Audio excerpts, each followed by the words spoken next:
மதுரையில் பீச் சத்திரப்பட்டி காவல் நிலையத்திற்குள் முகமூடி அணிந்து வந்த மர்ம நபர்கள் தாக்குதல் நடத்தியதால் அதிர்ச்சி ஏற்பட்டிருக்கிறது. முகமூடி அணிந்து நேற்று இரவு பீச் சத்திரப்பட்டி காவல் நிலையத்திற்குள் நுழைந்து பொருட்களை அடித்து உடைத்ததாக புகார் எழுந்திருக்கிறது. மதுரையில் பீச் சத்திரப்பட்டி காவல் நிலையத்திற்குள் முகமூடி அணிந்து வந்த மர்ம நபர்கள் தாக்குதல் நடத்தியிருக்கிறார்கள். முகமூடி அணிந்து வந்த நபர்களை தடுத்து நிறுத்திய இரவுப்பணி காவலர் பால் பாண்டியும் தாக்கப்பட்டதாக அதிர்ச்சிகரமான தகவல் கிடைத்திருக்கிறது. கொலை வழக்கில் கைதாகி ஜாமீனில் உள்ள பிரபாகரன் என்பவன் கூட்டாளிகளுடன் முகமூடி அணிந்து வந்து தாக்குதல் நடத்தியதாக தகவல் வெளியாகி இருக்கிறது.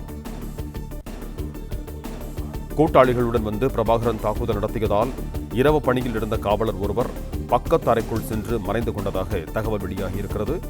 இது தொடர்பான கூடுதல் விவரங்களோடு இணைகிறார் எமது செய்தியாளர் பாலமுருகன். வணக்கம் பாலமுருகன், உங்களிடம் இருக்கும் தகவல்களை சொல்லுங்கள். வணக்கம். திருமங்கலம் அருகே காவல் நிலையத்தை அடித்து நொறுக்கி பணியில் இருந்த காவலரையும் தாக்கிய சம்பவம் திருமங்கலம் வட்டாரத்தில் பெரும் பரபரப்பை ஏற்படுத்தியிருக்கிறது.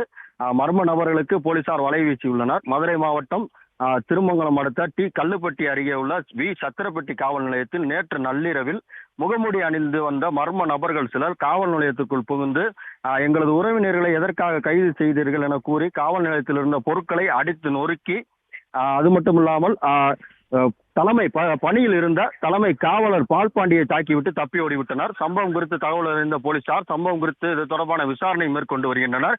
இதில் அதே பகுதியைச் சேர்ந்த பிரபாகரன், போராளி பிரபாகரன் என்பவர் ஏற்கனவே கொலை சம்பவத்தில் ஈடுபட்டதாகவும் அவரை தேடி வந்துள்ளனர். அப்போது அவரது உறவினர்களை போலீசார் விசாரணை செய்திருக்கின்றனர். இதற்காக ஆத்திரமடைந்த பிரபாகரன் காவல் நிலையத்தில் அவரும் இன்னும் சில மர்ம நபர்களை அழைத்து சென்று இந்த தாக்குதல் சம்பவத்தில் ஈடுபட்டதாகவும் தகவல் தெரிகிறது. இது குறித்து இன்று காலை இந்த தகவல் இருந்த திருமங்கலம் சட்டமன்ற உறுப்பினர் RP உதயகுமார் பொதுமக்களிடம் பாதுகாப்பு இல்லாத சூழல் காவல் நிலையத்திற்கே பாதுகாப்பு இல்லாத சூழல் நிலவுகிறாத பொதுமக்கள் மனு எழுப்பதற்காக அவர் மனு பெறுவதற்காக வந்திருந்தார். அவரை காவலர்கள் உள்ளே ஊருக்குள் அனுமதிக்காமல் தடுத்து நிறுத்தினார். இதனால் வாக்குவாதம் ஏற்பட்டது. முன்னாள் அமைச்சர் RP உதயகுமாருக்கும் காவல்துறையினருக்கும் இடையே. தற்போது ஊருக்கு வெளியில் அமர்ந்து போராட்டத்திலும் தர்ணா போராட்டத்திலும் ஈடுபட்டார்.